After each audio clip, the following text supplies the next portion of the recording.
So you're going to feel different about your life after this one video. Your whole life will feel. You said, how can you say that, Rob, as you drink your Ozark Mountain coffee with honey in it?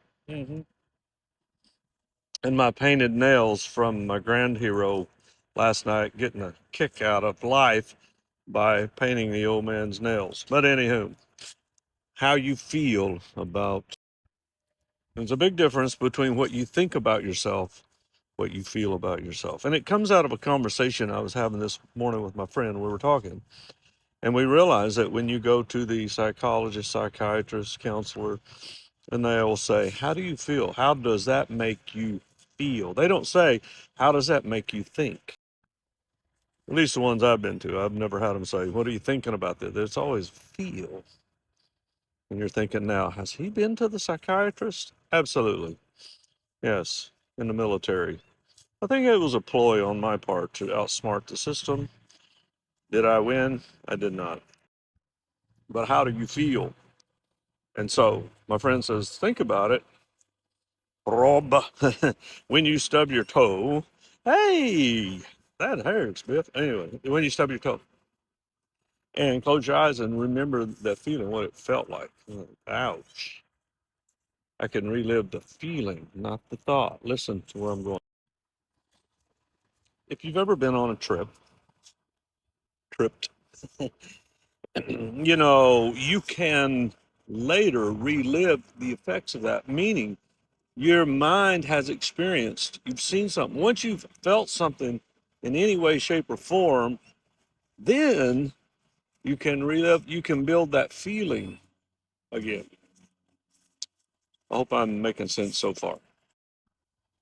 And it goes along with going to college, okay?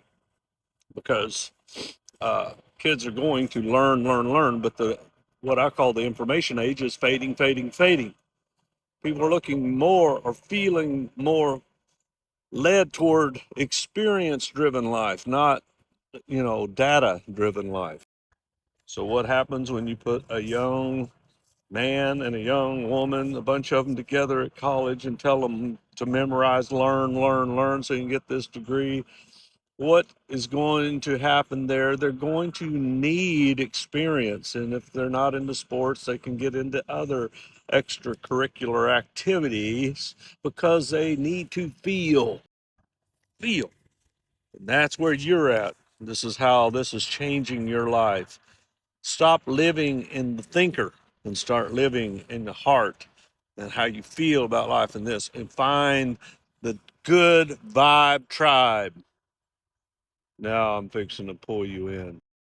Oh, look at this. Got cat. Um, they live outside here and depend on me to make the belly feel good. But how do you feel? What's your design in life in the area of experiencing life? I think we've lost the art of what I call having fun, but having fun should not be a planned thing. A fun life is not planned, it's lived. And it's lived through feeling emotional connection. So yeah, that's where it's at. We're leaving the information age and we're leading right into the age of consciousness. And here's the good part. There's not many consciousnesses. So you're alive, right? You feel life, breathe it in, sense it. What sparks your innermost being? What is down in the telomeres or the mitochondria or wherever? What is that spark, that life? Let's just say it's consciousness. Do you think your consciousness is different than my consciousness? Nay, you are me. I hate to say it that way. You're so egotistically built up into your throne room, you cannot understand all is one and one is all. What do you feel now about your life? Did I change it?